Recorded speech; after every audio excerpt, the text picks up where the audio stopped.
কবিতা এই শহীদ শহর, কবি আশুতোষ দাস। এই শহীদ শহর সাধকের উজ্জ্বল আশ্রম হয়ে গেছো তুমি, নিজেই জানো না। সমস্ত আকাশ জুড়ে ওড়ে শহীদের জামা, রঙিন পালক নেই, বাতাসে কেবল 19-এর রক্ত বেজা ঘ্রাণ।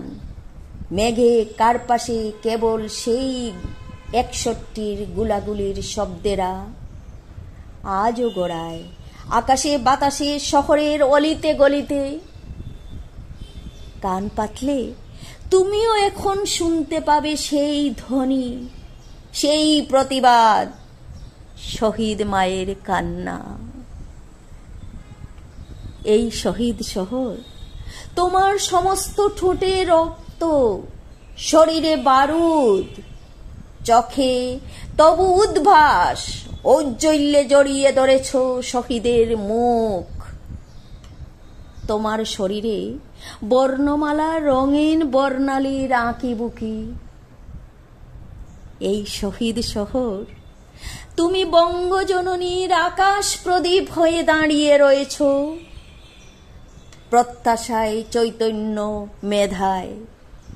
শুধু নগর কখনো নও তুমি, নারী পুরুষের স্বপ্নের উদ্ভাস আঁখি। তুমি পরাজিত হতেই পারো না। সাধক সাধিকার অনন্ত আশ্রম হয়ে গেছো তুমি, তাই এখানের ধুলো মাখি। রেল স্টেশনে যেখানে গুলিবিদ্ধ হয়েছে শহীদ, সেই চত্বরে ধুলো নেই,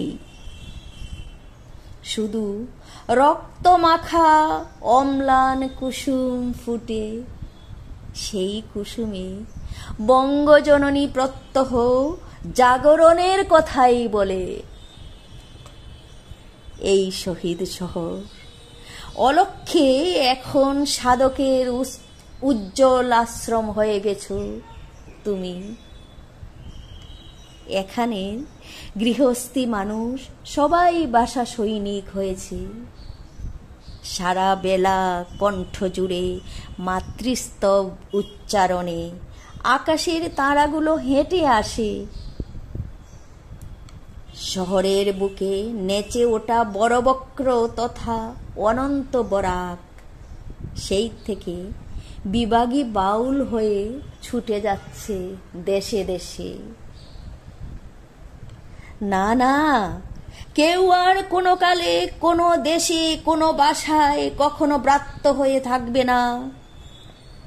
মাতৃভাষায় সবাই কথা বলবে অনন্তকাল।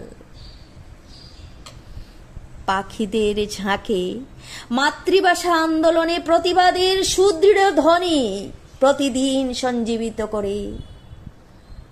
গাছে লতা পাতায় কেবল রক্ত আপ্লুত উড্ডীন জামা, আমাদের মুষ্টিবদ্ধ হাতে সেই জামা এখন উড্ডীন। পাখিদের ঝাঁকে মাতৃভাষা আন্দোলনে প্রতিবাদের সুদৃঢ় ধ্বনি প্রতিদিন সঞ্জীবিত করে। গাছে লতা পাতায় কেবল রক্ত আপ্লুত উড্ডীন জামা, আমাদের মুষ্টিবদ্ধ হাতে সেই জামা এখন উড্ডীন। পাখিদের ঝাঁকে মাতৃভাষা আন্দোলনে প্রতিবাদের সুদৃঢ় ধ্বনি প্রতিদিন সঞ্জীবিত করে। গাছে লতা পাতায় কেবল রক্ত